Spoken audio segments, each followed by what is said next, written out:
Hello and welcome to Sage and Stone Homestead. If you have not met me yet, my name is Heather. Today we're going to be deboning a whole rabbit. I've got it wrapped up in a cloth right now. I just rinsed it a little bit underneath the sink, and this is what we're starting with.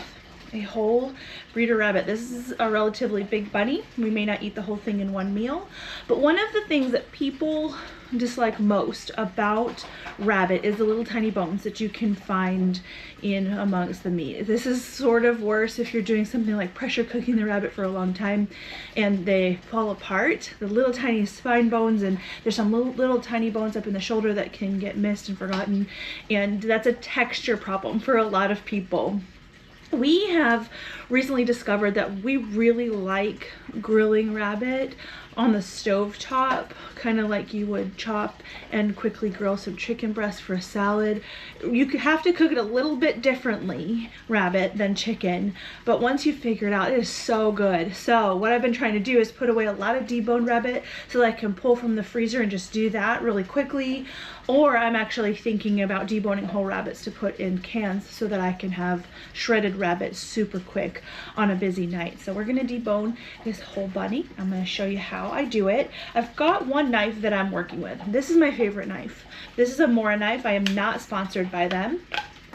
They come in several different sizes. There's a smaller one that we have that we use for skinning larger animals like deer or goats, but this is my favorite knife to use while we're processing and while I am taking out the bones or deboning really anything, rabbits and larger game. My husband likes to use a boning knife. This is designed for something like this. I find that this is a little bit too large for me personally. I can't control it very well, and so my advice to you is to use your favorite knife. Use the knife that you're comfortable with. Just make sure that it's sharp. There's nothing worse than trying to finagle with a dull knife. You are probably more likely to cut yourself with a dull knife than a knife that is good and sharp. So use what works best for you. Just make sure it's sharp. And any little hairs that are still on it, we will rinse this off later. But where I'm going to start is actually with the rib cage and the spinal column and hip bone. It's kind of all going to come out at once. And what we see here is essentially the breast of the rabbit. These two front arms here, and we're going to start by removing the breast and the shoulder with the rib meat. So what I like to do is take my knife and cut down along the rib cage here, using my fingers to grasp the meat and pull it aside as I slice down the rib cage. Now, rabbits have several different floating ribs down on the side, and I'll show you those. And also, we use the hopper popper to dispatch our rabbits. This can cause bruising and pooled blood on the neck area of the rabbit. I do cut off these darker bits because that can contribute to off flavors when cooking. It doesn't always rinse off well either. This can be minimized when you soak your rabbit in a brine after processing, but this rabbit was just put in a Ziploc bag. I'm actually gonna cut this off right now. The dog will like that. So as you can see, we've got the whole breast part of the rabbit and the shoulder peeled away from the ribs. On the back of the neck, all the way down until you get to the back legs here, is a really long piece of meat called the loin. And I want to get as much of that loin as possible with this shoulder piece. This is going to be one big hunk of boneless meat when we're done. We can see that loin right here. Here's our rib cage, and that's the loin. The professionals will tell you trace the bone. And that's a very good description. I can feel with my knife that I'm hitting the spinal bones, so I'm going to stop right there and continue down to where the floating ribs are. Here's our rib cage, and then there's some ribs that are actually just kind of sticking out into the meat. And actually, if I hold this part in my hand, I can feel them with my thumb. The beginning of one of the little rib sections is right here. And what I like to do is very carefully go underneath that little rib and trace down. And I can feel another one right here. Let's get this fat out of the way. So I've got another floating rib right there. I can feel the head of it. Just gonna place my knife underneath of it and trace down. There are 3, sometimes 4 of these floating ribs. So here's another one. Very careful. Yes, there's a 4th one in there. This is why rabbits are tricky sometimes, right there. See, those are all the floating ribs right here. There's 4 of them on this rabbit. Now you can probably see this piece of meat on the inside. This is the tenderloin. So we have the loin on the back, tenderloin on the front, and I'm gonna free up this tenderloin too. That is good meat. So down in here, we're just gonna trace in between the 2 tenderloins. And the way that the rabbit's spine is shaped is very strange. It's like there's a V shape on the inside and almost the outside. So I'm probably not gonna be able to describe this super well, but feeling with your fingers, you can feel where the bone is and trace right behind, being careful, obviously, but we're kind of peeling up on the loin while tracing it off of that bone, which does have that vertical V shape.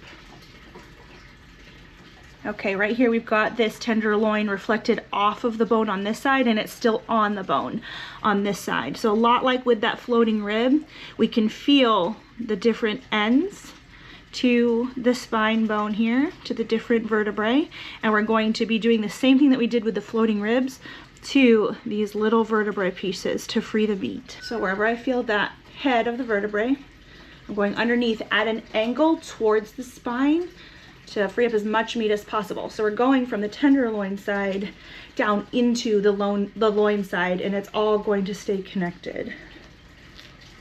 Get that rib out of the way. Whoop.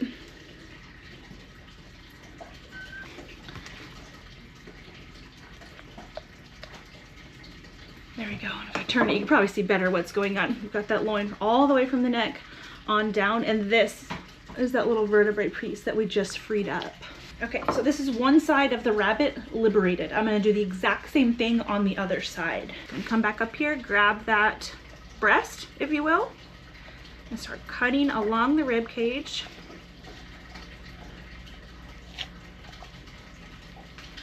Being mindful that we do want this loin piece by the neck, and we don't necessarily want the bloody bits.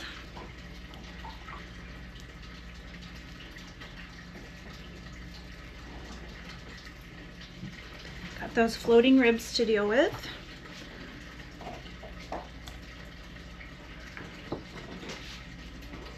They're tricky. There's one right there. And there's one right there.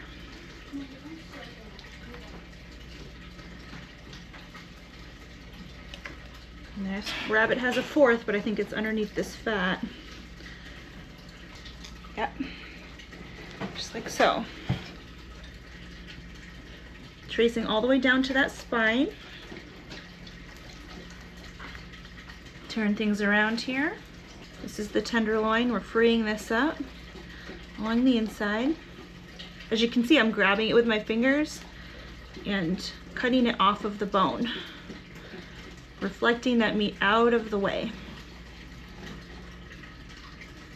So now we can see the top edges of the spine here.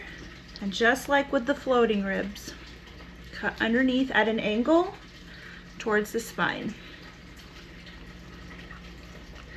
I think this is one of the reasons I like this knife so much. It's very sharp up here.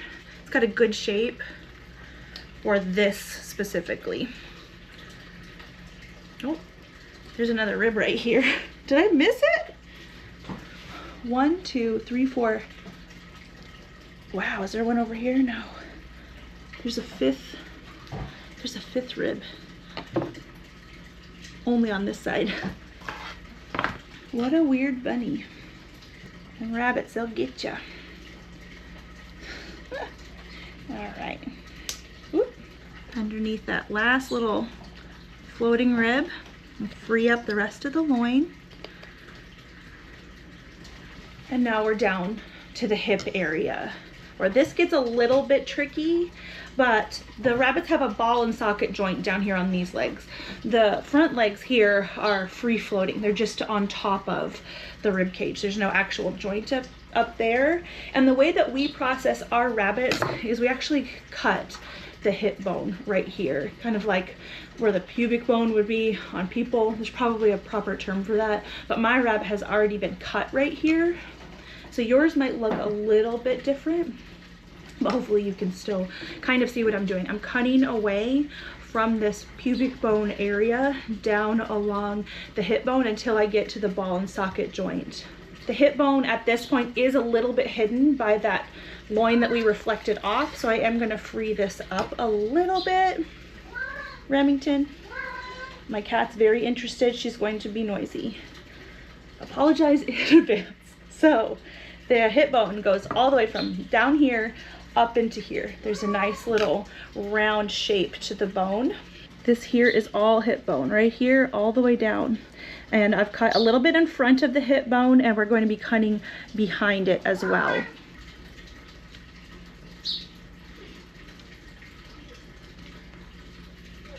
Trace the bone, just making a lot of little shallow cuts to preserve as much meat as possible. Really great butchers can get this whole thing out without creating a big split down the middle or a big hole in the piece of meat, and they'll actually roll this up into a roast. I'm not great at that. I just do what I can.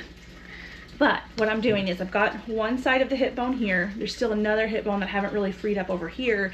And then we've essentially got the end of the spine down towards where the tailbone would be. We cut the tail off with the hide of the rabbit, so I don't have that part present. So there's a little piece of bone right here. I'm gonna cut that away. But you can probably start to see what's happening here. We've just got a little bit of spine still connected. And what we can do, where the neck is, arguably I probably could have taken off more for neck meat. We can lift this up. And some people actually will rip it at this point. I don't know if I have enough of it freed up to do that. Sometimes this is easier with a younger rabbit. This is an older breeder rabbit, so the connections are a little bit tougher. Keep that in mind. And I also find that bucks are a little bit tougher than does as well, especially depending on the age of the rabbit. There's something about those buck hormones that really make the connections hard. But I've got the whole rib and spine here. No, I'm gonna have to cut it away.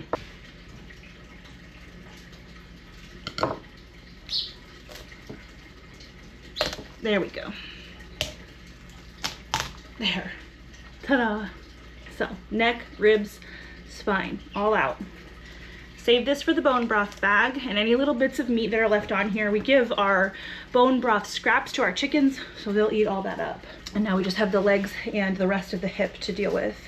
So let's come back down here to the back legs. We've got this hip pretty well freed on that side. And again, my hip is already split from processing, so I've felt where the pubic bone is on this side. I'm just gonna go right alongside it down to that ball and socket joint, remembering that some of that hip bone goes down into the loin piece.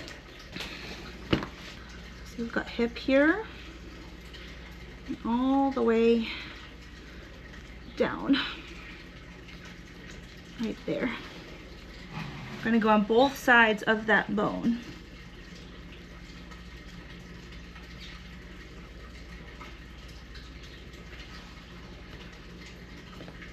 All right, I think you're gonna be able to see it pretty well here. Hip bone, see that ball and socket right there? We're doing good. The hip bones are almost free in that ball and socket joint. Just place my knife. There's a little tiny bit of connective tissue.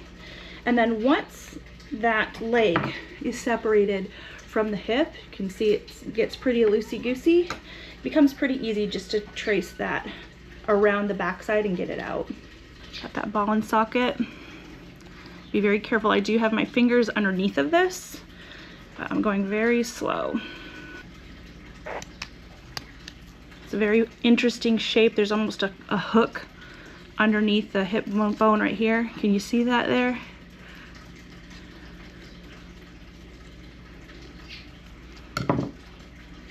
We're getting the hip bone out. This is not going to be the most perfect rabbit roast for rolling up, but it'll get deboned. There we go.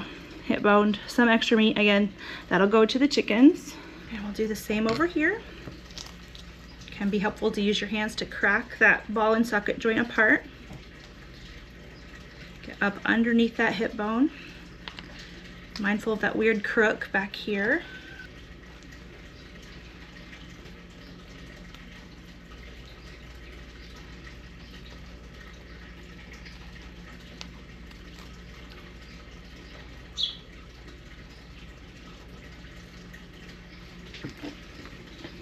Okay, and this is what a rabbit looks like so far. All we have are the leg bones left in, but there's no spinal column, no rib cage, no hip bones. These back legs are the easier ones to get the bone out of. You can see we've got the hip bone here, and then there's a knee this way. And we're just gonna follow this one bone all the way down to that knee, cutting around the outside of the bone as we come up to it. And there's like a knee cap on the rabbits, and you wanna make sure you get that out too. It tends to stick to the meat side of things instead of remaining with the bone. Here's the knee, and then we'll go all the way down the leg.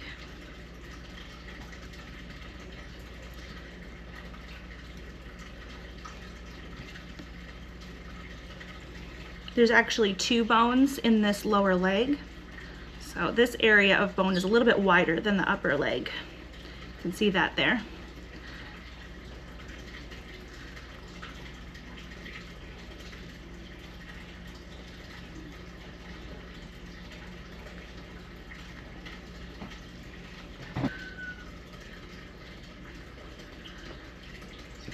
Just roll this piece of bone away, cutting meat off as we go. That little kneecap is still in there. It's one of those little bones that can get left behind. We don't want to leave it. It's actually right here. That little knee bone right there.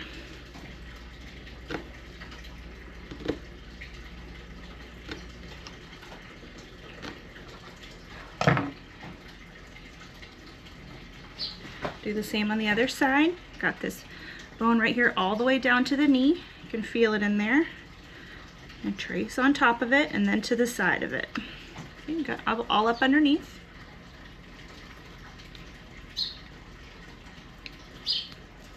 From the knee all the way down. Some of these little joints are deceivingly big. So if you feel your knife hitting bone, just move a little bit further to the side and cut down. The first time you do this, it is not going to be perfect. It's going to take you forever. It is worth perfecting, I promise. Heck, I'm not even there yet. We're still working on it, but we've deboned several at this point.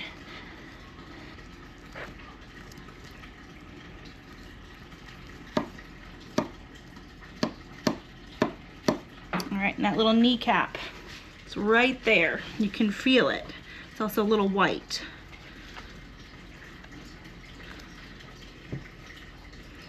It's right in there. That one came off a little bit better. Okay, so we've saved the best for last. This is also the hardest. The front legs right here. Again, they don't have a joint where it connected to the body. It's that scapula that has free flow over the rib cage, and so we've got to get that out. That is this right here. You can feel it and you can kind of see it. There's scapula right there. There's a large paddle end on this side, and it kind of narrows down to a shoulder up here where there are also some hidden floating bones. I can actually feel one right here. This is one of the little tiny bones that gets in the way, and so we want to make sure that we get that out. It kind of looks like a clavicle. It can be a little bit slippery, so be careful. It's hard to see because there's a little meat around it, but that is up here over by that first joint.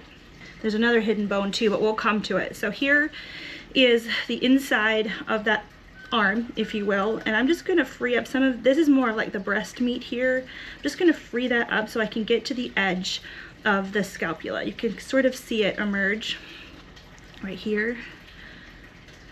And once I have this freed up, I'm actually going to cut down the middle towards that joint where we found that floating bone and free this up. Again, I'm using my fingers to kind of peel the meat off of the bone while also guiding the meat off of the bone with my knife where needed. The scapula is not totally flat. There are some ridges and things. So this is going to be something that's going to take practice. This is the underside of the scapula.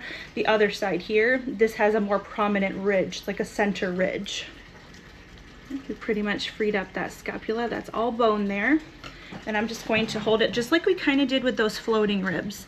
Get my knife underneath the scapula and get the meat off of the bone up until that middle, that center ridge on the other side of the scapula. I can feel my knife hitting bone. See on this side? That's bone right up in there. So I'll do the same thing on this side. Get my knife underneath and take the meat off until I hit that ridge in the back.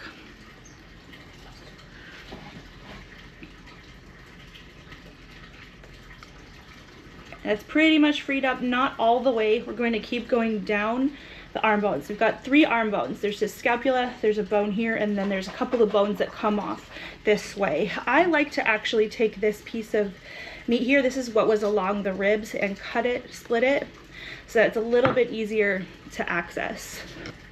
I'm going to cut down this arm bone to essentially the rabbit's elbow,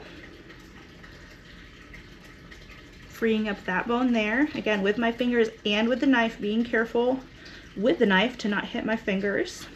There is another bone in here at this joint where we had that like floating clavicle, and I'll try to find it and show it to you as we pull this out. It's like on the outside of that joint. Scapula, first arm bone, go all the way down. There's 2 bones in this lower part of the forearm.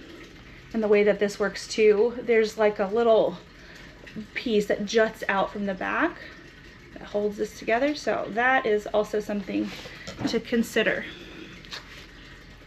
We'll cut around that. There's very small amount of meat on this end, but it's worth getting. So as I make my way around all of these bones and free them up, I will go underneath and cut them away from the bone. You can roll it to the side like we did for the rear leg, or you can just lift up and cut like that. Whatever's more comfortable, you'll find a rhythm. Again, sometimes the width of the joints is a little bit deceiving.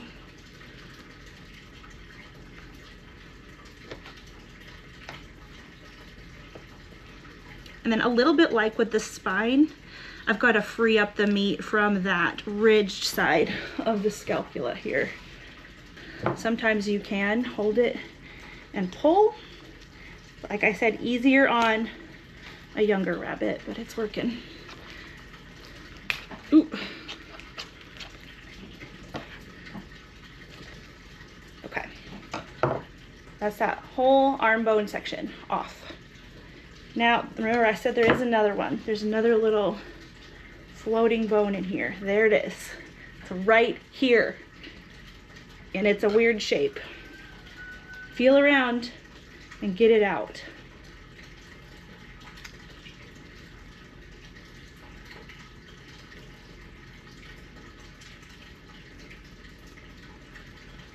Because that will make somebody very sad.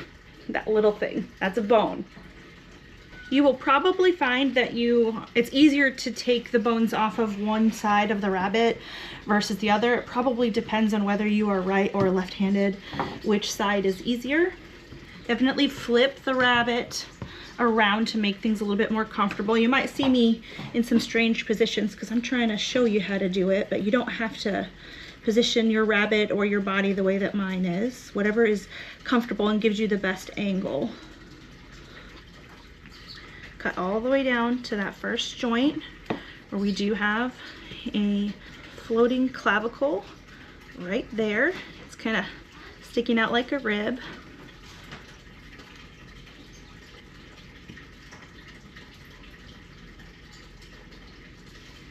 Get her out. Go on either side of this scapula to the edge, peeling back as we go.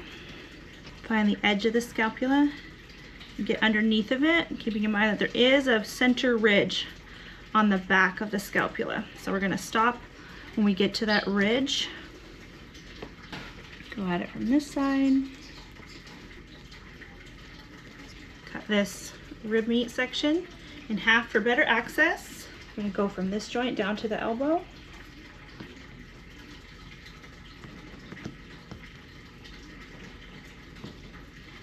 And then from the elbow down to the end, keeping in mind that the elbow sticks out a little bit.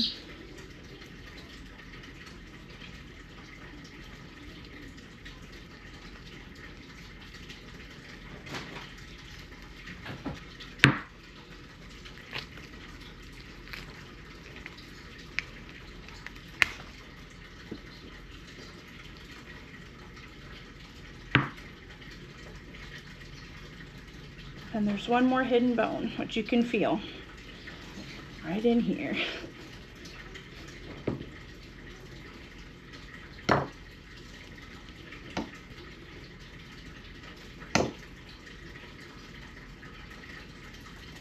This here is the entire deboned rabbit and what it looks like all laid out. These bones are going to go in the bone broth bag. They'll be roasted, made bone broth out of it, and then be fed to the chickens.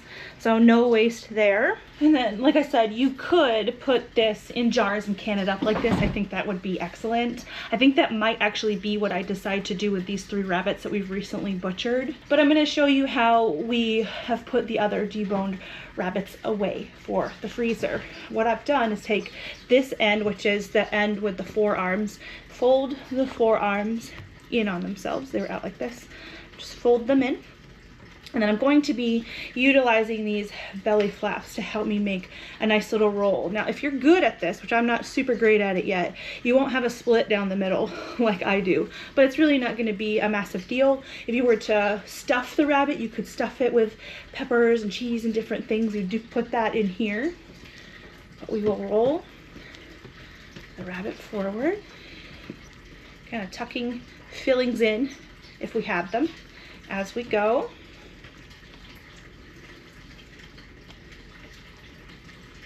Got a cute little roll there. And then these are what's known as trussing bands. They are food safe, and I'll put several of these around to help hold things together.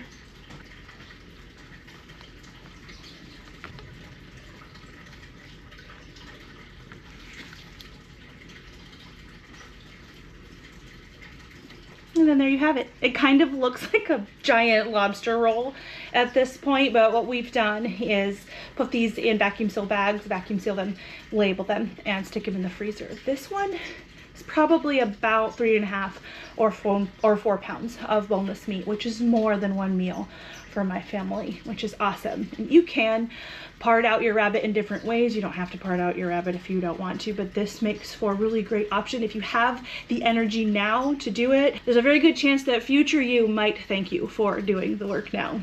As always, please leave your thoughts, opinions, comments down below. If you've got advice for others, if you have tips and tricks, we will gladly hear them. And if you get a chance to try this, let me know what you think.